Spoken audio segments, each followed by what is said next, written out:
오늘 에스겔서 맥잡기 10번째 시간 하도록 하겠습니다. 제목은 에스겔서 38장, 39장에 나타난 곡과 마곡의 전쟁, 이렇게 이제 잡았습니다. 그래서 에스겔서 맥잡기 지금까지 이제 9번을 했고, 오늘 이제 38장, 39장 이 부분 이제 강의를 하고 나면은 40장부터 이제 48장이 남습니다. 그래서 40장에서 이제 48장은 여러분이 이제 또 몇 차례 들었던 에스겔의 천년왕국의 성전, 그래서 성전이 이제 다시 건축이 되고 하나님이 그 성전에 다시 돌아오셔서 영광을 나타내시고 그래서 영원 무궁토록 그 성전에 거하시는 이런 아름다운 내용이 이제 그 안에 기록이 되어 있습니다. 지금까지 우리가 이제 구약 성경 맥잡기를 통해서 여러 부분을 이제 살펴봤습니다. 이사야 대언서부터 그 다음에 말라기 여기까지는 우리가 이제 대언서들 이제 그렇게 이야기하는데, 구약 성경 이 대언서 이 부분에는 예수님의 재림에 대한 기사들이 굉장히 많습니다. 다 이제 예언의 내용인데 예수님의 초림도 있고 재림도 있지만 초림에 관한 건 5%도 안 돼요. 거의 모두가 다 재림에 관한 그런 내용입니다. 그래서 커다란 대언서 3개가 이사야, 그 다음에 예레미야, 그 다음에 에스겔, 그 다음에 이제 하나 더 합치면 이제 다니엘, 이 정도까지가 이제 커다란 대언서다. 우리가 그렇게 이야기할 수 있고, 그 다음에 요엘, 스가랴, 이와 같은 그 말라기 등의 작은 대언서들이 있습니다. 이런 모든 대언서들 안에 핵심 내용이 하나님의 왕국이 이 땅에 이루어지는 것, 그래서 하나님께서 영광을 받으시고 천년왕국이 이 땅에 세워지는 것, 그 이후에 새하늘과 새 땅이 이 땅이 이제 사라지면서 새하늘과 새 땅이 이루어지는 그런 내용은 계시가 이제 점점 발달하면서 요한계시록에 가서 20장, 21장, 22장에 그 내용이 이렇게 이제 전개가 되어 있습니다. 그래서 사실 구약 성경에는 물론 이사야서의 새하늘과 새 땅이라고 하는 말이 나오긴 하지만 이제 지금 있는 이 땅, 이런 모든 것이 없어지고 아니면 하나님께서 이걸 바꾸시고 그리고 새 하늘과 새 땅을 만드셔서 그래서 영원한 세상, 여기 온다고 하는 그런 사실은 사실 계시록에만 기록이 되어 있습니다. 우리가 지금까지 한 9시간 에스겔서 이제 공부했는데 에스겔하고 동시에 살았던 유명한 대언자가 있었습니다. 그분의 이름이 예레미야입니다. 그래서 예레미야는 유다 땅에 남아서 바빌론 포로 생활 가는 이 비참한 모습을 이제 직접 몸으로 이제 체험을 한 사람이고, 이 에스겔은 바빌론에 의해서 유다가 완전히 패망이 되기 전에 BC 한 593년경 이때 바빌론 포로 생활을 가서 바빌론에 거하고 있던 유다 포로들에게 하나님의 말씀을 이제 선포하고, 두 사람 다 성전이 무너지고 예루살렘이 이제 회파가 되고 그 다음에 유다 왕국이 멸망한다는 이런 사실을 이제 전했습니다. 자, 그런데 에스겔 같은 경우는 특별히 유다가 이제 바빌론에서 다시 돌아오는 거 이것뿐만 아니라 맨 마지막 때에 예수님 재림하시기 바로 전에 천년왕국이 이루어지기 전에 온 땅에 흩어져 있던 12지파, 이 모든 지파가 다시 새롭게 부활해서 돌아오는 이런 내용, 그 다음에 천년왕국의 성전, 이거는 다른 데는 나오지 않아요. 오직 에스겔서에만 나옵니다. 그래서 이스라엘이 부활하는 거를 에스겔서 37장에 아주 하나님께서 이렇게 시청각적으로 마른 뼈들의 이 환상, 그 계곡을 보여주시고, 그래서 거기 그 뼈들에게 대언을 해서 숨을 불어넣으라고 하시고 하니까 그 죽어있던 뼈들이 다 살아나서 커다란 이제 군대가 되면서 말세 이스라엘 저 땅에 이스라엘 백성이 극적으로 갑작스럽게 돌아와서 국가를 형성하는 그런 이런 일 하는 거를 이 안에 이제 기록을 해주셨어요. 그리고 이제 지난주에 살펴본 것처럼 이스라엘 12지파가 북왕국 10지파, 남왕국 2지파 이렇게 해서 계속해서 반목과 이제 갈등을 겪어왔는데, 이제 결국은 하나님께서 한 왕국, 그 다음에 한 민족으로 이제 만들어 주시기 위해서 이들을 이제 결합하는 그런 내용을 우리가 이제 37장 후반부에서 이제 살펴봤어요. 그래서 다윗이 그들을 다스리는, 부활해야 되겠죠. 그래서 그 12지파 전체를 다스리는 통합 왕국의 왕으로 다시 천년왕국에서 통치하는 그런 내용을 이제 살펴봤고, 40장에서 이제 48장은 천년왕국 성전이 세워지는 것, 그 다음에 아마 부흥회 오래전에 이제 다니고 하셨을 때 47장에 가서 보시면 성전의 동쪽에서 물이 나와갖고 물이 계속해서 이제 차면서 사람이 건너지 못한 강이 되고 하는 그런 이야기 여러분 이제 들으셨을 거예요. 그래서 물이 나와서 지금의 사해, 그렇죠? 그 사해를 완전히 치유해서 물고기가 살 수 없는 그런 부분을 살 수 있도록 만들고, 그래서 모든 생물이 저 사해에 살게 되면서 모든 것이 다시 살아나는 이와 같은 그 천년왕국의 아름다운 모습. 그 다음에 48장 끝에 가서 보시면 예루살렘에 하나님의 이제 성전이 세워지는 이런 모든 거를 다른 대언자들과 달리 하나님께서는 에스겔에게만 이걸 보여주셨어요. 그래서 에스겔서가 상당히 조금 좀 난해한 부분이 많은데도 불구하고, 또 여러분 이제 다음 시간에 제가 40장에서 48장을, 그러니까 이게 9장이잖아요. 9장을 이제 1시간에 가능하면 이제 하려고 그래. 이게 내용이 어떤 거다. 그래서 번역을 할 때도 가장 어려운 그런 부분이 이런 에스겔서 이 40에서 48장 나와 있는 이런 부분이 굉장히 어려운 그런 부분입니다. 하여튼 에스겔서는 이제 다음 주까지 하면은 다 마치게 되는데, 그냥 마쳤다는 것만으로도 우리에게 영광이 되지 않겠는가, 이렇게 이제 생각이 되고, 조금이라도 여러 사람들에게 도움이 되지 않겠는가 이런 생각을 하면서 오늘 곡과 마곡의 전쟁 여러분에게 잠시 설명하도록 하겠습니다. 자, 여러분 아시는 대로 BC 586년경에 느부갓네살이 이 유다 왕국을 완전히 초토화시켜서, 그래서 유다가 그 이후로, 이스라엘 왕국이 그 이후로는 말 그대로 왕국을 형성하지 못해요. 제대로 왕국을 형성하지 못합니다. 그래서 온 세상으로 쫓겨나서 흩어져 나가는 그런 일이 지금부터 2600년 전에 일어나게 됐어요. 그래서 그때부터 시작해서 이방인들의 때가 시작이 된다. 그래서 이방인들에게로 흩어져 나가고, 이방인들이 저 팔레스타인 저 땅, 하나님이 아브라함에게 주신 저 땅을 통치하고 관할하고 이스라엘이 힘을 쓰지 못하는 그런 일이 생긴 지가 2600년이 됐습니다. 그러고 나서 한 600년 지나서 우리 예수님이 오시고, 예수님이 이 나라를 다시 한번 하나님의 뜻에 따라서 이 나라를 살리고 거기 하나님의 왕국을 세우려고 했지만 그 일이 제대로 되지 않아서 결국은 AD 70년에 이스라엘 백성이 그냥 완전히 그 예루살렘 땅에서, 이스라엘에서 쫓겨나서 지난 한 2000년 동안 온 세상을 유랑하는 그와 같은 민족이 됐습니다. 하나님께서 1948년 5월에 이스라엘 백성이 저 땅에 다시 이제 나라를 세우도록 이들을 이제 불러주셨어요. 그래서 지금 저와 여러분이 이스라엘은 참 정말 하나님을 잘 섬기는 그런 사람들이 아니겠는가 이렇게 이제 생각을 하는데, 전혀 그렇지 않습니다. 나라는 이스라엘, 이렇게 해서 정말 하나님과 싸워서 이겼다고 하는 그 야곱의 이름, 하나님이 바꿔주신 그 이름을 가지고 있는 국가인데 여전히 불신 상태입니다. 현재 90% 이상이 불신자. 여기서 얘기하는 불신자는 심지어 유대교도 안 믿는 거예요. 기독교는 뭐 말할 것도 없고, 이렇게 되고, 안식일 등 이런 것이 국가의 법규로 이렇게 지정이 되어 있기 때문에 지켜야 됩니다.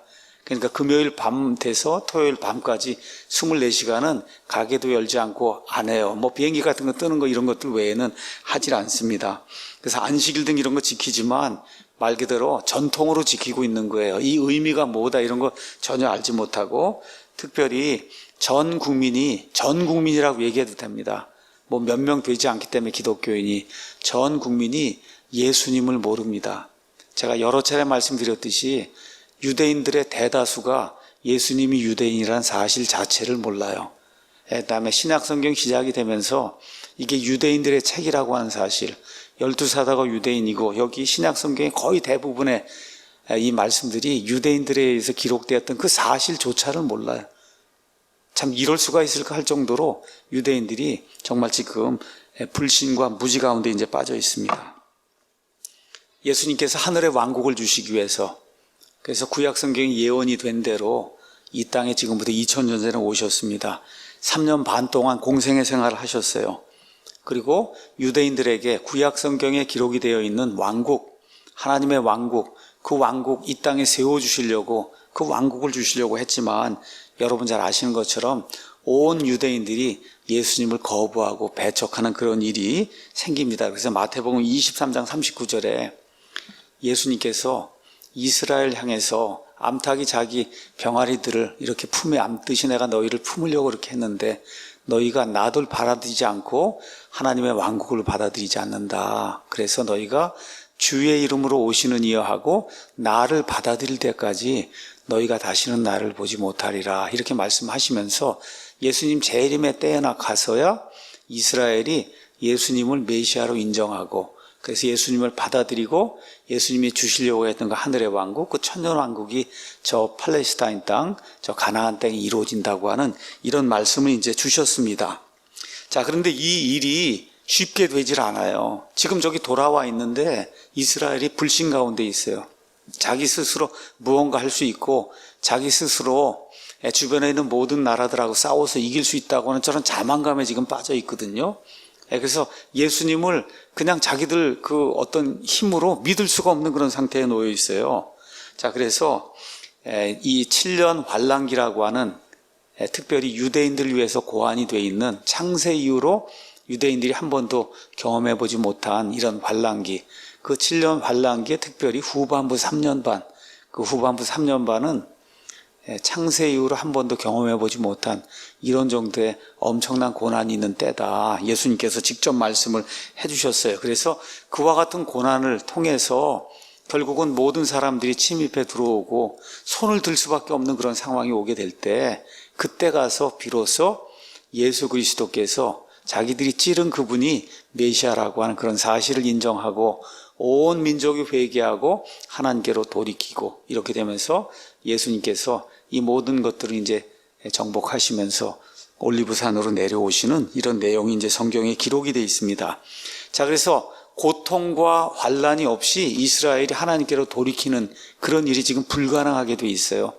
그게 지금 이스라엘만의 문제가 아니라 대다수 사람들의 공통적인 그런 문제입니다. 사실 저와 여러분이 예수님을 믿는다는 것 자체가 굉장히 기적인 것 같아요.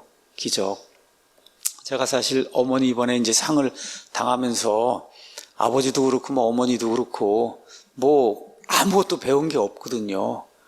그렇죠? 여기 남한 땅에 아버지 내려오셔서 아무것도 없이 그냥 무일푼에서 시작하신 거예요. 그런데 이런 사람들에게 이렇게 가난하고 정말 어느 면에서 이 세상에서 무언가 할 수 없는 그런 사람들에게 하나님께서 그런 사람들에게 택하셔갖고 세상에 이렇게 돈 많고 이런 사람들 전혀 알지 못하는 천국이라는 거, 또 하나님이 계신다는 거, 그렇죠? 사람이 영원히 산다는 거, 이런 거를 믿게 해주신다는 게 이게 기적인 것 같아요. 기적. 그래서 저와 여러분이 정말 뭐 많이 가졌든 뭐 많이 배웠든 배우지 못했든 못 가졌든 뭐 어떤 상태가 되어 있든 일단 하나님을 믿고 영원 무궁토록 하나님과 함께 살 수 있는 이와 같은 그 지위를 얻었다는 거, 이거 자체가 기적인 것 같습니다. 그래서 이스라엘 저 모습을 보면 어떻게 저렇게 할 수가 있을까 할 정도로 그렇게 하나님을 지금까지 저렇게 대적을 하고 있거든요. 그러다가 결국은 하나님의 은혜로 말미암아 맨 마지막에 그것도 하나님의 뜻을 이루기 위해서 이스라엘이 돌이키는 그런 일이 이제 성경 안에 이제 기록이 되어 있습니다. 자, 그래서 이런 고통과 환란 중에 하나가 바로 여기 에스겔서 38장 39장에 나오는 곡과 마곡의 이제 전쟁입니다. 곡과 마곡의 전쟁에 대해서는 여러 성경 학자들이 좀 어려움을 표출해 왔어요. 어려움을 표출해 온 이유는 다른 거 없고요.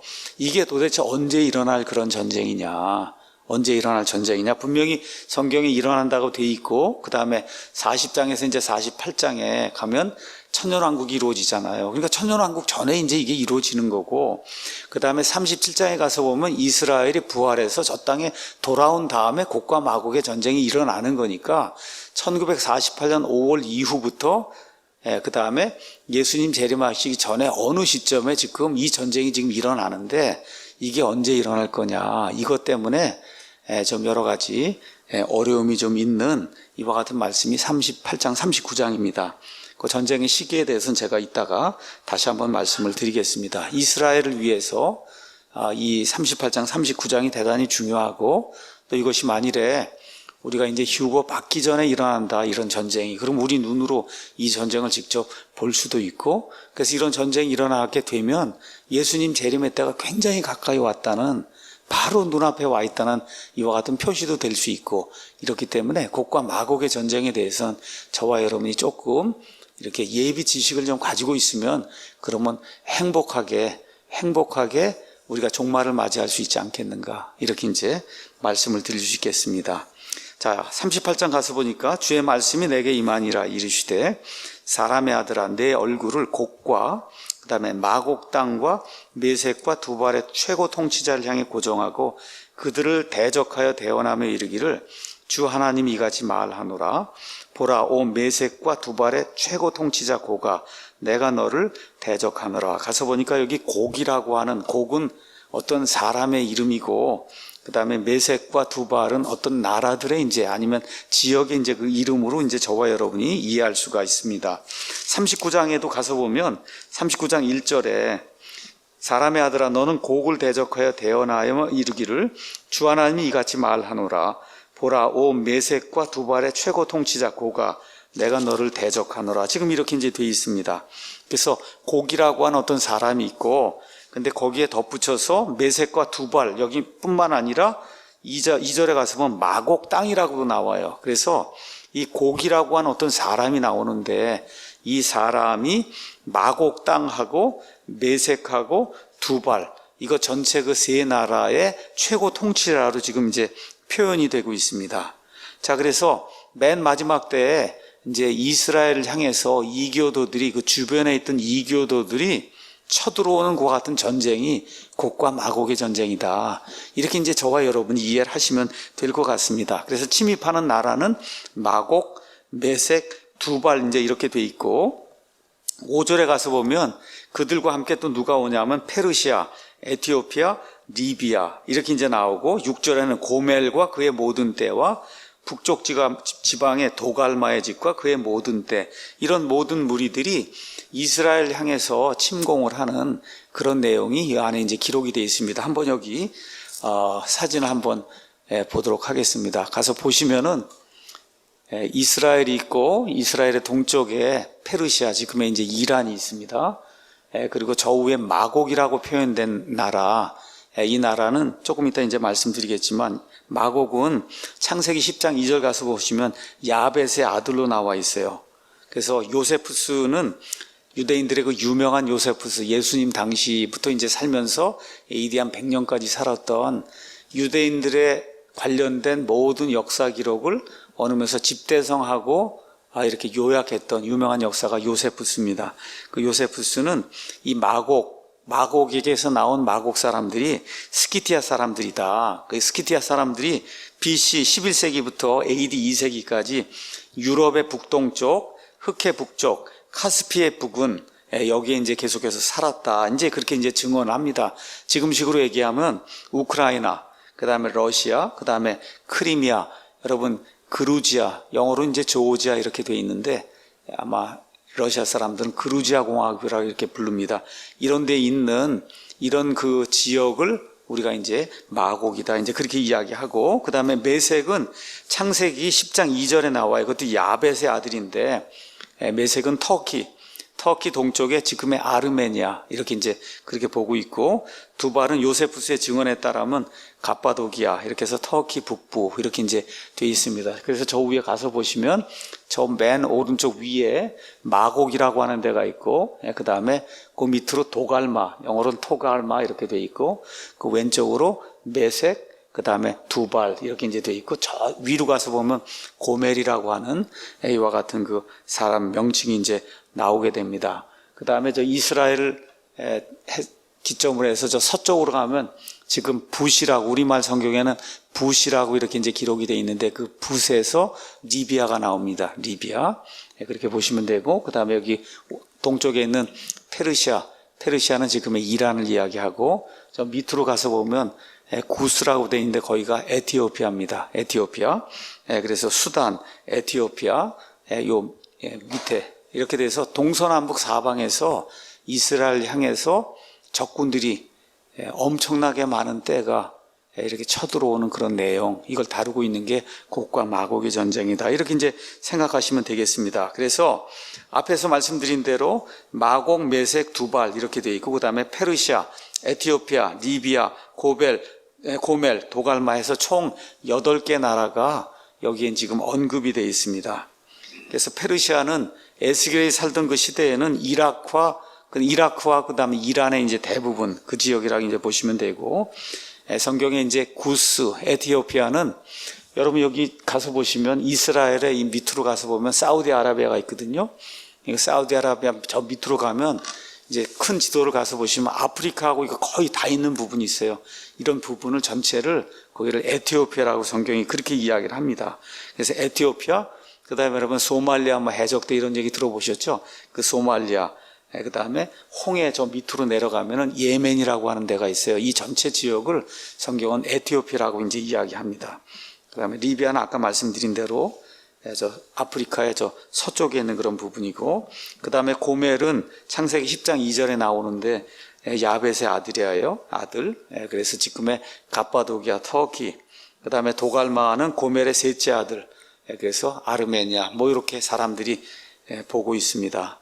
총 요약을 해서 이제 말씀을 드리면 이스라엘 중심으로 해서 지금식으로 얘기하면 북쪽에 터키, 그 다음에 그 옆 동쪽으로 아르메니아, 그 다음에 저 더 끝 동쪽으로 이란, 그쪽을 더 벗어나면 그루지아, 우크라이나, 그 다음에 러시아, 그 다음에 서남쪽으로는 리비아, 수단, 이집트, 이렇게 이제 보시면 되겠어요. 그래서 한마디로 러시아가 중심이 되고, 그 다음에 그 주변에 있는 아랍 국가들, 그 국가들이 힘을 합쳐서 이스라엘을 이제 침공하는 이런 전쟁이 곡과 마곡의 전쟁이다. 이렇게 이제 이해하시면 되고, 시편 83편에도 맨 마지막 때에 주변에 있는 이 이스라엘 주변에 있는 국가들이 이스라엘을 침공하는 이 곡과 마곡의 전쟁, 이거를 이제 연상시키는 그와 같은 그 전쟁이 그 안에 이제 기록이 되어 있습니다. 그래서 이제 거기 가서 보시면 이스라엘 바로 옆에는 요르단, 그 다음에 북아라비아, 그 다음에 팔레스타인 사람들, 그 다음에 이스라엘 바로 북쪽에 있는 레바논, 시리아도 이스라엘을 침공하는 그런 국가들 명단에 이제 들어 있습니다. 그러니까 러시아가 이 아랍권들을 총 이렇게 연합을 해서 그래서 이스라엘을 침공해서 이스라엘을 완전히 멸절시키려고 하는 이와 같은 전쟁이 곡과 마곡의 전쟁이다. 이렇게 이제 저와 여러분이 규정을 하면 되겠습니다. 자, 그러면 이 수많은 군대가 와서 무슨 일을 하느냐? 38장 8절 9절에 이제 이렇게 기록이 되어 있습니다. 많은 날 뒤에 내가 징벌을 받으리니 그 마지막 해들에 내가 칼에서 벗어나 되돌아온 땅, 즉 많은 백성에게서 거두어진 땅으로 들어가, 그러니까 이스라엘이 여러 민족들 가운데 흩어져 살다가 다시 돌아왔단 말이야. 그 땅으로 들어가서 항상 피폐하게 있던 그 이스라엘의 산들을 치리라.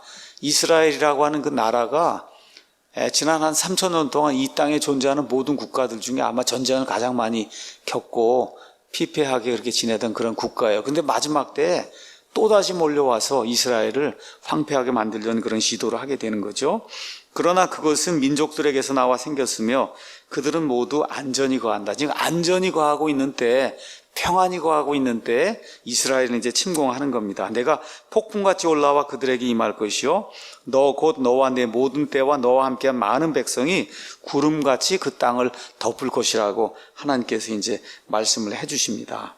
자, 그래서 좀 더 정확하게는 11절 12절에 내가 성벽을 두르지 않은 마을들이 있는 땅으로 올라가리라. 내가 성벽도 없고 빗장이나 성문도 없이 거하는 모든 자들 곧 안식하면서 거하는 자들에게로 가서 노량물을 취하고 탈취물을 취할 것이다 라고 이제 곡과 그와 함께하는 모든 민족들이 이제 이야기를 하고 있습니다. 자, 그러면 곡과 마곡의 이 연합군들이 언제 이스라엘을 이제 침공할 거냐?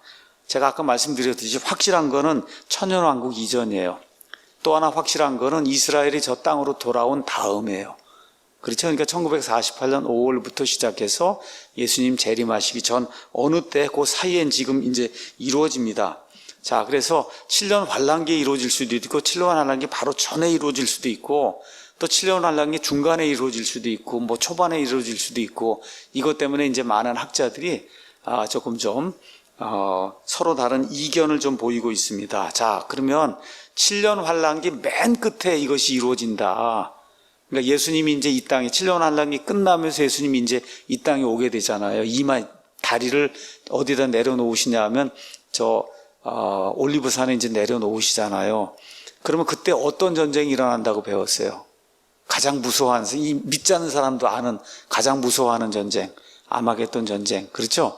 그래서 어떤 사람들은 요한계시록 19장에 여기 나오는 아마겟돈 전쟁, 이 전쟁이 곡과 마곡의 전쟁, 그거하고 똑같은 것이 아니냐, 이렇게 이제 생각하는 사람도 있어요. 저도 한때 이제 그렇게 생각을 한 적이 있습니다. 근데 이제 문제가 뭐냐 하면은 8절에 가서 보면, 또 11절에 가서 보면 이스라엘이 안전하게 거하는 때 이 전쟁이 발생한다고 지금 성경이 우리에게 이야기를 해주고 있습니다. 그렇죠? 성벽을 두르지 않은 땅에 안전하게 거하는 때다. 자, 그런데 여러분과 제가 환란기를 한번 생각을 해보겠습니다. 7년 환란기는 어떻게 이루어지느냐, 우리가 요 옆에 오른쪽으로 조금 넘어가시면 다니엘서가 나와요. 다니엘서 9장 27절에 가서 보시면은 적그리스도와 이스라엘이 한 일해 동안 언약을 맺는 내용이 나옵니다. 한 일해는 7년이에요. 7년. 자, 그래서 27절, 그가 많은 사람과 한 일해 동안 언약을 확정한다. 그래서 내가 메시아라고 하고 이스라엘이 그를 메시아라고 인정을 하고 그를 받아들이는 이 언약을 맺습니다. 그래서 7년 평화조약이 맺어진 거예요. 7년 평화조약. 그런데 그가, 적그리스도가 그 일의 한중간에 3년 반이 되는 딱 그 시점에 가서 그 언약을 파괴하고 본인이 데살로니가 후서 2장에 있는 것처럼 하나님의 성전에 들어가서 내가 하나님이니까 내게 경배해야 된다 하고 자신의 모습을 이제 드러내게 돼요. 그렇죠? 그러면 첫 3년 반은 상대적으로 이스라엘에게 화평이 있는 때예요. 이스라엘을 지켜주겠다고 언약을 맺고 지금 들어갔으니까. 근데 그 후반부 3년 반은 창세 이후로 한 번도 이스라엘이 경험해보지 못한 극심한 환란이 임하는 그런 때예요. 그러니까 후반부 3년 반 동안에는 곡과 마곡의 전쟁이 일어날 수가 없다. 곡과 마곡의 전쟁은 이스라엘이 안전히 거하는 때 일어난다고 얘기를 했으니까 이해가 되시죠? 그러면 일어난다고 하면 첫 3년 반 이전에 이제 일어나야 된다는 거예요. 첫 3년 반 이전에. 자, 그래서 어떤 분들은 이 7년 환란기, 이게 시작이 되는 적그리스도와 언약을 맺은 바로 그 시점, 그때 이루어지는 것이 아니냐, 이렇게 이제 보는 분들도 있고, 또 어떤 분들은 7년 환란기 시작이 되기 전에 이제 어떤 일이 생기냐면 휴거가 발생을 합니다. 예수님 안에서 죽어 있는 모든 사람들 부활하고 예수님 안에서 남아있는 모든 사람들 이게 휴거가 되는 그 일이 생겨요. 휴거가 생기고 나서 짧은 기간, 짧은 뭐 한 달이 될지 뭐 두 달일지 얼마가 될지 모르지만 그거 끝나고 나서 그리고 7년이 환란기, 7년 언약이 맺어지면서 7년 환란기가 이제 시작이 되거든요.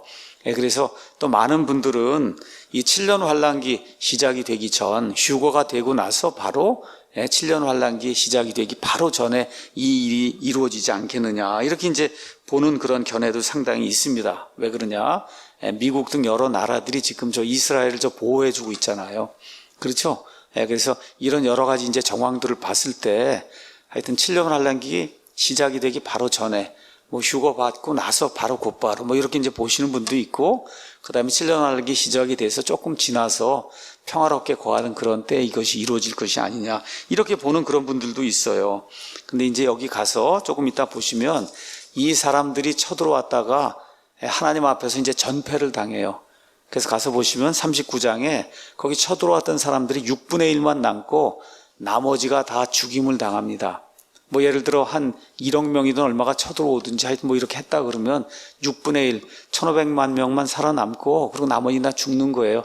이 시체들을 태우고 그 다음에 거기 가져왔던 모든 그 무기들을 태우고 뭐 이렇게 하는데 7년이 걸린다고 지금 성경이 기록이 돼 있어요. 7년이. 그렇게 되니까 천년왕국의 때에는 깨끗하고 그 다음에 거룩한 그런 일들이 이제 있을 것으로 우리가 판단하기 때문에 이 모든 일, 시체 태우고 그 다음에 다 치우고 하는 그런 모든 일이 이 7년 환란기 그 기간, 이런 이 기간 안에 다 모든 것이 끝나야 되지 않겠는가, 이렇게 생각하는 그런 견해를 가진 분들이 많아요. 그래서 이런저런 거 이제 종합을 해서 봤을 때 7년 환란기 시작되기 바로 전이나 바로 시작되는 그 시점, 그 근처 어디쯤에 이 곡과 마곡의 전쟁이 일어나지 않겠느냐, 이렇게 이제 우리가 한번 예상을 해보고, 그러고 나서 한 7년쯤 지나서 아마겟돈 전쟁이 다시 한번 일어나고, 그러니까 이스라엘은 하여튼 창세 이후로 경험해보지 못했던 그와 같은 그 대규모의 전쟁을 두 번이나 이제 겪게 되는 거예요. 예수님 재림하시기 전에. 그리고 이제 두 손 바짝 들고 하나님께 나오는 그와 같은 일이 생긴다. 이렇게 이제 저와 여러분이 이해를 하시면 좋을 것 같습니다. 자, 그러면 우리가 이제 유심히 이제 봐야 될 그런 네 나라가 있어요. 예수님의 재림이 우리 눈앞에 이제 점점 다가오고, 여기 나와 있는 일들이 우리 눈앞에 현실로 다가올 이와 같은 그 상황으로 지금 이렇게 바뀌고 있으니까 우리나라 일뿐만 아니라 외국에서 일어나는 일, 뉴스에도 우리가 저와 여러분이 신경을 좀 기울이고 살면 그러면 이런 일들이 좀 이렇게 되어가는 게 아닌가. 날짜는 우리가 알 수가 없습니다. 그럼에도 불구하고 세상이 이렇게 변하고 있구나 하는 것 정도는 우리가 깨달아 알 수 있어요. 그러니까 우리나라 그리스도인들하고 미국에 있는 근본주의 이 침례교 그 그리스도인들하고 차이가 바로 거기에 있는 것 같아요. 미국 사람들은 온 세상을 치리하잖아요. 온 세상을 치리하면서 뉴스가 나와도 항상 뉴스의 핵심이 중동 지방, 이스라엘과 관련돼서 무슨 일이 나고 있다. 그게 거의 매일 나오는 거예요. 물론 요새 코로나 바이러스 이런 것 때문에 지금은 한국 뉴스가 아마 지금 가장 큰 뉴스로 지금 떠오르고 있지만, 평상시 이런 경우에는 항상 이스라엘 중심으로 해서 이란, 러시아, 터키, 그렇죠? 이집트 뭐 이런 나라들이 지금 어떤 일이 지금 일어나고 있다. 이게 항상 거기 탑뉴스로 지금 나오고 있거든요. 그러니까 예수님을 믿는 사람들은 이런 성경 말씀하고 그거를 항상 이렇게 연결해서 이렇게 보고 있는 거예요. 우리가 얼마만큼 가까이 왔구나, 얼마만큼 가까이 왔구나. 날짜를 예상하거나 예측하는 것은 아니지만 예수님 재림의 때가 정말 가까이 왔다. 이거를 하나님이 그냥 우리를 무지 가운데 넣어두신 것이 아니니까 성경 말씀을 통해서 이런 것들을 이제 살펴볼 수 있다는 겁니다. 자, 그런 차원에서 어떤 국가들을 우리가 좀 유심히 봐야 되냐. 첫 번째가 러시아입니다. 여러분 알고 있듯이 소비에트 연방이 해체된 이후에 지금 러시아는 부동항이 없어요. 러시아는. 그러니까 겨울에 얼지 않는 그런 항이 없는 거예요. 여러분, 나라가 있는데 항구가 없으면 어떻게 무역을 하겠어요? 그렇죠? 그러니까 부동항을 얻기 위해서 저기 터키는 쪽에 흑해 크림반도 여기 이제 침략을 여러분 한 거 알고 계시죠? 그 다음에 흑해 서남단의 이스탄불 있는데 가서 보시면 이스탄불, 여러분 터키 넘어가면 그리스예요. 그렇죠? 거기가 바로 유럽과 그 아시아의 이렇게 접경지대입니다. 거기 가서 보시면은 이제 이스탄불 나중에 여행 한번 해보시면은 그 보스포러스 해협이라고 하는 데가 있어 커다란 그런 다리가 있어요. 그래서 그걸 이렇게 지나가면 유럽이고 이쪽에 이걸 지나오면 아시아가 되는 이스탄불, 비잔틴. 이 지역의 그 해협을 통과해야 이제 지중해로 나갈 수 있기 때문에 그냥 항상 어떻게 하든지 저 항구를 우리가 좀 빼앗아서 우리 걸로 좀 하면 좋겠다. 우리나라에도 눈독을 들이고 있잖아요. 그렇죠? 그래서 자꾸 이쪽으로 내려오려고 지금 하고 있는 거죠. 부동항을 얻기 위해서. 그런데 지금 이상하게도 러시아를 다스리는 이 대통령이 KGB 출신이에요. KGB 그 악명 높은. 그래서 정보기관으로 지금까지 3번인가 4번인가를 지금 하고, 그리고 장기 집권 지금 하려고 또 지금 그렇게 플랜을 지금 짜고 있어요. 이제 더 이상 대통령은 못하니까 다른 방식으로 해서 이 국가를 지금 완전히 자기 통제 속에 집어넣으려고 하는 이와 같은 지금 계략을 지금 세우고 있고, 이걸 하기 위해서 어떻게든지 터키를 먹든지 아니면 터키를 이용해서 부동항을 얻든지 그 일을 지금 하려고 러시아가 이제 노력을 하고 있습니다. 두 번째, 이제 아랍 국가들 중에 가장 위험한 국가, 이 연합군 중에 이제 두 번째 국가는 이란입니다. 이란은 원래 페르시아로 저와 여러분에게 잘 알려져 있고, 원래 이란은 미국하고 아주 좋은 우호 관계를 맺고 있던 그와 같은 국가 중에 하나였어요. 여러분 팔레비 왕조 이런 얘기 다 들으셨잖아요. 그런데 갑자기 누가 나타났어요? 1979년에 그 무서운 호메이니 용이 나타나서, 그래서 완전히 신정정치로 회귀를 했어요. 신정정치. 그러니까 종교와 국가가 하나가 되는 이와 같은 형태로 국가를 완전히 개조를 했습니다. 완전히. 이렇게 해서 이슬람 국가 중에 지금 가장 강력한 그런 국가예요. 또 미국에 이렇게 유학을 가면 중동 사람은 그렇게 많지 않습니다. 근데 중동 사람이 많지 않아요. 근데 그 많지 않은 중동 사람 중에 거의 대다수 머리 좋고 한 그 사람들은 다 이란 사람들이에요. 이란. 그러니까 이란 사람들이 수학도 잘하고 과학도 잘하고 아주 굉장히 머리가 이제 발전해 있습니다. 그래서 뭘 하려고 하느냐 아시는 것처럼 이스라엘을 멸절시키기 위해서 핵무기를 지금 제조하려고 노력하고 있어요. 그렇게 애를 쓰다가 과거에는 한때 포기한 것으로 이제 비춰졌는데 2015년 13년 만에 이제 핵 협상을 통해서 핵 이제 안 만들겠다고 그러고, 그렇죠? 이렇게 이제 선포를 했어요. 그 도와준 사람이 미국의 최초의 이슬람 대통령이라고 불리는 오바마입니다. 그래서 오바마가 묵인한 가운데 결국은 핵 협정이라고 하는 걸 체결해서 겉으로는 핵무기를 안 만드는 것 같은데 북한하고 똑같아요. 안 만든다 그러고 뒤에서 다 이렇게 만드는 그와 같은 체제를 이제 만들어 놓은 거를 트럼프가 이제 당선이 돼서 당선되면서 한 말이 뭐예요? 핵협정 당장에 파기하겠다. 그리고 결국은 트럼프가 핵협정을 파기를 했습니다. 그래서 그냥 저렇게 트럼프하고 등을 지고 저렇게 싸우고 지금 저러고 있는 거예요. 그래서 하여튼 트럼프가 정말 대단한 사람입니다. 대단한 사람이에요. 그래서 정말 우리나라를 위해서도 그렇고 이스라엘을 위해서도 그렇고 정말 뭐 예수님을 믿는 어떤 경건한 그런 그리스도인이다. 그렇게는 제가 얘기 못해요. 근데 한 가지 확실한 건 기독교의 가치를 어느 누구보다도 실현하려고 노력하는 그런 대통령이다. 그래서 얼마 전에 워싱턴에서 낙태 반대 집회가 열리고 한 10만 명이 이렇게 모이고 그러거든요. 거기에 대통령이 딱 나가서 생명은 하나님이 주신 거니까 그래서 우리 낙태를 반대해야 됩니다 하고 그렇게 그렇게 외치는 대통령 처음이에요. 그 트럼프가. 처음.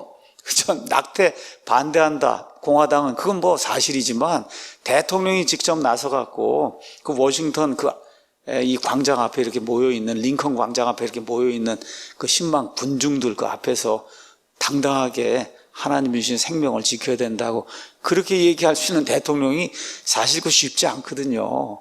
그래서 트럼프 재선이 될 수 있도록 또 저와 여러분이 기도도 하고 이렇게 지지도 하고 이제 그래야 될 것 같습니다. 이제 세 번째 이 연합군 중에 세 번째 나라가 터키입니다. 터키. 중세 여러분 터키 제국 잘 아실 거예요. 오토만 터키 이렇게 돼서 그래서 이슬람 국가였는데 철저하게 그래서 말 그대로 여기도 신정 국가를 유지했어요. 신정 국가를. 그러다가 1923년에 케말 파샤라고 하는 분 여러분 들으셨는지 모르겠어요. 그 케말 파샤가 세속주의 원칙에 따라 원리주의 이슬람을 배격을 하고 신정 국가를 탈피한 거예요. 터키가. 그러니까 종교와 국가가 하나가 돼 있던 거 그거를 탈피해서 종교는 종교고 물론 이슬람이죠. 그렇지만 이슬람 종교가 국가를 통치하지 못하게 이와 같은 세속주의 원칙을 따르는 그러한 정부를 이제 구성했어요.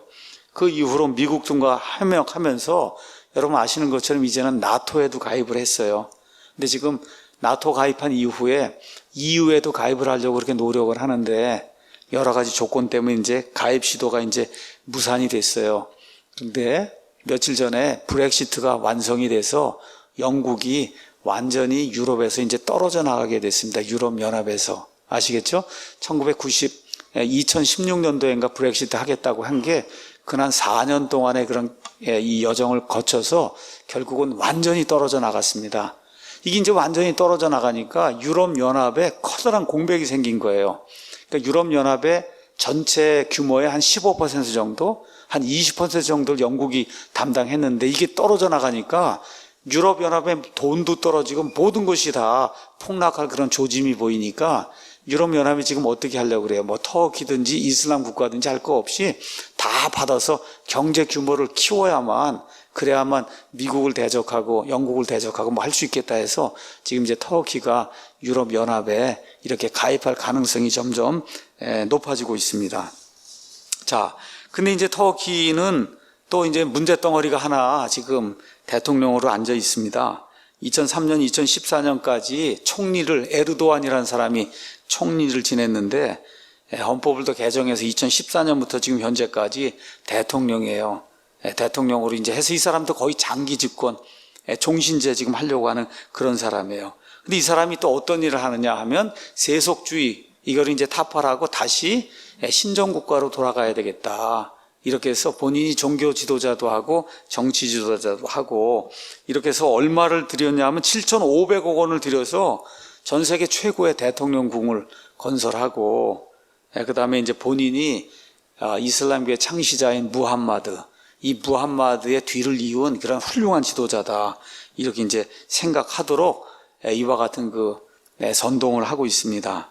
자, 그래서 원리주의에 반대하는 군부가 2016년 7월 15일에 쿠데타를 이제 일으켰는데, 에르도안이 이제 휴가 갔을 때 쿠데타를 일으켰어요. 그런데 그 옆에 있던 러시아가 몰래 정보를 알려줘갖고, 그래서 쿠데타 이제 실패를 했고, 그래서 이제 터키는 계속해서 점점 더 러시아 쪽으로 이렇게 이제 가면서 이스라엘을 대적할 이와 같은 확률이 이제 굉장히 커지고 있어요. 그런데 더 큰 문제가 있어요.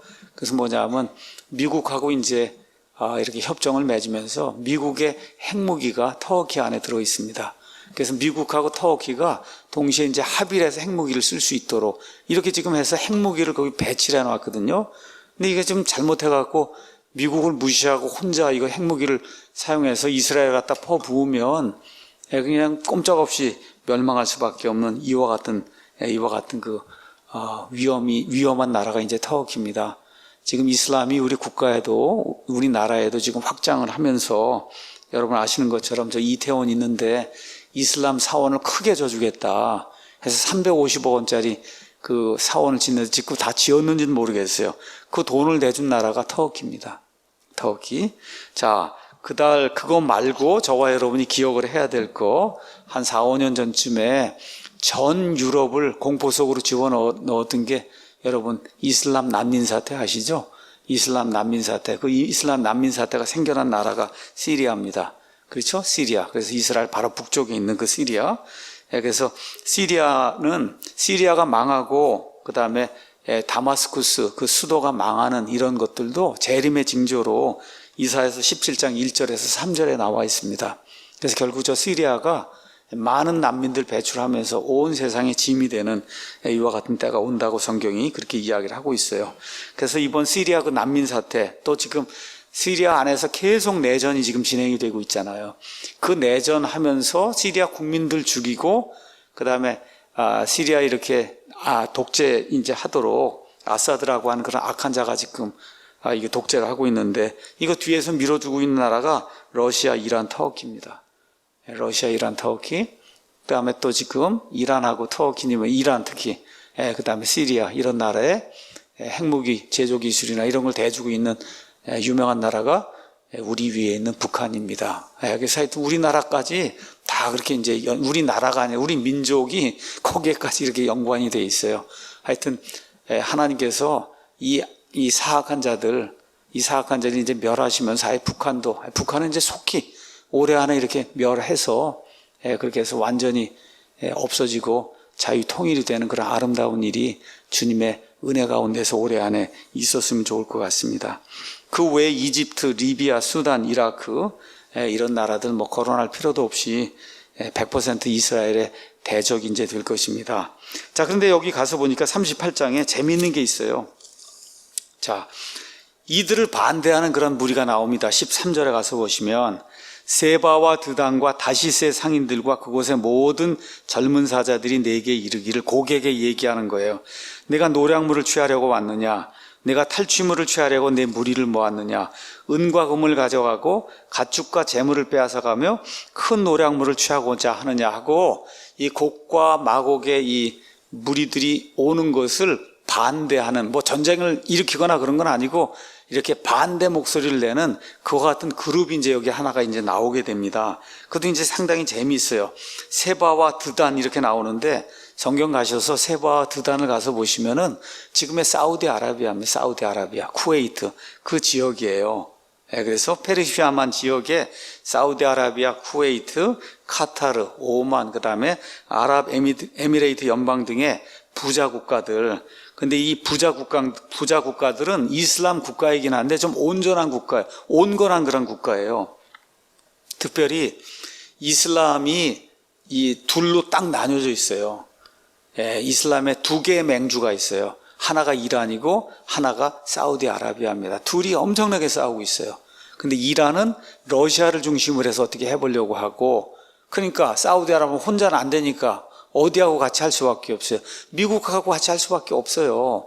그러니까 온건한 이슬람 국가들은 미국과 함께 연합 세력을 지금 구축하고 있고, 그 다음에 극렬한 그와 같은 그 이슬람 원리주의자들은 러시아와 함께 이제 하나 이제 동맹을 형성하고 있는 거예요.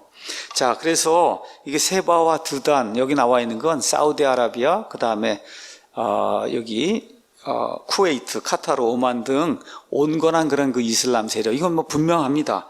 그 다음에 이제 다시스의 상인들, 다시스는 창세기 10장 4절 가서 보시면 야완의 아들로 이렇게 나오는데 야벳의 손자입니다. 지금의 서유럽, 북유럽 국가들이에요. 서유럽, 북유럽 국가들. 그러니까 서유럽, 북유럽 국가들이 너희들 왜 그러냐고, 왜 이스라엘 침공하느냐고, 지금 온건한 이슬람 국가들과 함께 그렇게 이야기하고, 거기 가서 보니까 참 재미있게도 그곳의 모든 젊은 사자, 그러니까 오래되지 않은 그런 국가들이다. 아마 이렇게 해석하는 것이 맞는 것 같아요. 그러니까 서유럽, 북유럽 국가들이 새로 개척을 해서 세운 식민지 국가들, 그 이후에 이렇게 독립을 선언하는 그런 국가들, 그러니까 많은 사람들이 대영제국, 그 다음에 대영제국의 후예들인 미국이라든지 캐나다라든지 호주, 뉴질랜드, 오스트레일리아, 뭐 이와 같은 그런 국가들, 이런 국가들 그 연합체가 러시아를 중심으로 해서 이스라엘 침공하는 이 곡과 마곡의 그 무리들에게 이렇게 대항을 하려고 하는 이와 같은 목소리를 내는 그런 모습이 이제 이 안에 기록이 되어 있습니다. 자, 그런 이와 같은 맥락을 이제 볼 때 러시아 이슬람권의 이스라엘 침공에 대한 주된 반대는 미국, 영국, 그 다음에 페르시아만의 부유한 이슬람 국가들, 온전한 이슬람 국가들, 그러니까 러시아와 미국의 싸움이다. 이제 여러분 그때도 그렇게 이제 보시면 될 것 같습니다. 자, 그러면 이 사람들, 이 온건한 그 이슬람 국가들은 왜 반대 목소리를 내느냐? 이스라엘을 살려주려고 그래서 내는 것이 아니고, 이 극렬한 이슬람 사람들, 이 극렬한 사람들은 온건한 이슬람 사람들도 원수로 보는 거예요. 그렇기 때문에 그대로 두면 그냥 죽임을 당하기 때문에 어쩔 수 없이 이스라엘을 도와주는 미국이나 이런 국가들과 연합 전선을 펼 수밖에 없는 거예요. 본인들이 살아남기 위해서. 둘이 존재할 수 없는 겁니다. 하나만 있어야 되는 거예요. 그래서 이란하고 그 다음에 이 사우디아라비아가 동일한 이슬람교를 믿지만 하여튼 아주 그냥 극렬한 원수지간이라는 거. 그래서 살아남기 위해서는 이와 같은 연합전선을 펼 수밖에 없다. 이렇게 이제 성경학자들 또 세속적인 학자들도 그렇게 이제 생각을 하고 있습니다. 자, 그러면 무엇 때문에 침공하느냐? 이건 하나님의 계획 안에 이스라엘이 꼼짝 못하게 하도록 하나님은 그런 계획을 갖고 있지만 이런 그 민족들은 알지 못하잖아요. 그런 계획에 대해서. 그렇죠? 이 사람들은 그저 눈앞에 보이는 이득을 취하려고 이스라엘을 이제 침공하려고 하는 거예요. 물론 수천 년 동안 이슬람하고 그 다음에 이스라엘 백성은 원수관계였어요. 그렇기 때문에 저걸 없애야 된다. 그건 뭐 너무 당연한 거고요. 그건 이제 없애게 됐을 때 이 사람들이 누리게 될 이와 같은 유익이 상당히 많습니다. 이스라엘, 그 다음에 그 이스라엘이 가장 많이 발전한 게 이제 공학이거든요. 화학, 여러 가지 기술이 전 세계적으로 이스라엘만 가지고 있는 그런 기술이 굉장히 많습니다. 그래서 이제 이런 것들, 또 이스라엘이 저 땅에 돌아와서 황무지를 이제 개간하고 거기에 이제 관계 이렇게 해서 농작물을 키우고 하는 그런 기술을 다 이렇게 가지고 있는데 현재 이런 것들 이제 해서 이런 그 자기들 지역에도 그렇게 이제 해보려고 하는 거죠. 그 다음에 사해라고 하는 그 바다가 죽은 바다라고 하는데 그 죽은 바다 안에 엄청난 광물이 있다 그럽니다. 광물. 그래서 이런 것들도 이제 이들이 노리는 그와 같은 거고, 그 다음에 최근에 이스라엘 땅에서 엄청난 규모의 유전과 가스가 이제 개발이 됐다. 이게 이제 신문에도 나오고, 특별히 지중해 근처에 테라비브 이 근처에서 엄청난 규모의 유전과 가스가 개발이 이제 발견이 되고, 이게 이제 개발이 되면 사우디아라비아 다음 가는 전 세계에서 그 정도 가는 석유 이렇게 산유국이 된다고 하는 이와 같은 뉴스가 이제 나오고 있어요. 또 골란 고원에도 이와 같은 일이 있을 수 있다. 자, 그래서 이제 골란 고원은 여러분 이 이스라엘이 있고 그 다음에 위에 시리아가 있는데 그 위에 이제 골란, 여러분 구약 성경에 가서 보시면 도피 도시 중에 하나가 골란이에요. 골란 고원 이렇게 이제 돼 있는데, 그래서 시리아가 오랫동안 거기를 지배하다가 1967년에 6.1 전쟁이 생길 때 이스라엘의 그 골란 고원을 완전히 차지해 버렸어요. 근데 그 안에도 굉장히 귀중한 그런 자원이 많다 그럽니다. 그래서 푸틴이 한 100억 달러를 들여서 가스를 이제 터키를 통해서 유럽에 이제 판매할 수 있도록 이제 이스라엘에 이제 제시하고 이렇게 이제 하면서 어떤 식으로든 이스라엘 땅을 차지해야만, 거기가 아주 요충지예요. 여러분이 이제 지도를 한번 가셔서 전 세계 땅이 이제 흩어져 있잖아요. 그 땅을 이렇게 하나로 이렇게 뭉치면은 그럼 하나의 대륙이 됩니다. 하나로 뭉치면은, 이게 그 하나의 대륙이 돼요. 이게 이제 흩어져 나간 거예요. 하나의 대륙이 될 때 센터가 바로 이스라엘입니다. 거기가 바로 에덴 동산이 있던 그 지역이 아니겠느냐, 그 중동 지역이. 이렇게 돼서 알려지지 않은 그런 보화가 굉장히 많은 이와 같은 땅이 이스라엘 땅이다, 이렇게 이제 알려지고 있습니다. 자, 그러면 이들이 이스라엘을 침공하는데 어떤 일이 일어나느냐, 하나님이 직접 대적을 하십니다. 38장 3절 4절 가서 보시면 어떤 다른 나라가 개입하는 게 아니라 하나님이 직접 이들을 대적하시고, 그 다음에 18절 20절 가서 보면 지진과 함께 이런 나라들이 이제 멸절이 되고, 21절에는 자기들끼리 싸우다가 멸절이 되고, 22절에는 역병과 자연재해 때문에 멸절이 되고, 이렇게 이제 돼서 39장 2절에 가서 보면 쳐들어온 그런 모든 군대들이 6분의 1만 남고 다 죽고, 그 다음에 짐승과 날짐승의 밥이 되는 이런 이야기가 이제 이 안에 기록이 되어 있습니다. 이들을 시체 처리하는 내용이 39장 9절에서 이제 10절에 나오는데, 무기를 태우는 데만 7년이 걸린다. 7년. 그렇기 때문에 환란기 전에 이와 같은 일이 생기지 않겠느냐, 이렇게 이제 보는 견해가 좀 지배적입니다. 그 다음에 고개 군대의 그 매장지는 바다의 동쪽이라고 되어 있어요. 39장 11에서 12절. 여기 나와 있는 바다는 사해 바다를 이야기하는 걸로 이렇게 이제 보여요. 그래서 사해 바다 동쪽에, 그래서 이 사람들 태우고 뭐 하는데 7달이 소요가 되고, 오랜 기간이 이제 소요가 된다고 성경이 기록하고 있습니다. 자, 그러면 곡과 마곡의 전쟁, 하나님이 이제 이것이 일어나도록 허용하는데 그 목적이 뭐냐? 뭐 간단합니다. 38장 23절에 가서 보시면, 이와 같이 내가 내 자신을 높이고 거룩히 구별하여 많은 민족들의 눈에 나를 알리리니 내가 주인 줄을 그들이 알리라. 온 세상 모든 나라들이 이걸 보고 이스라엘, 저 구원하시는 저 하나님이 정말 창조자 하나님이시구나, 이걸 알 수 있도록 하기 위해서 이 일을 하신다.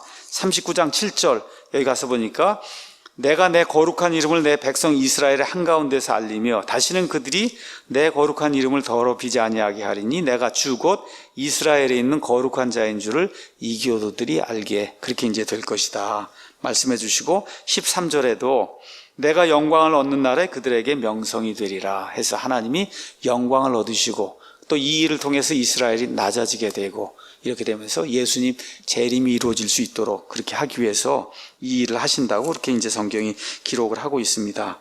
자, 이런 것도 이제 보면서 이스라엘을 회복하시며 이스라엘과 모든 민족들에게 역사의 주인공이라고 하는 사실, 하나님이 그거를 널리 알리시기 위해서 이와 같은 일을 하신다.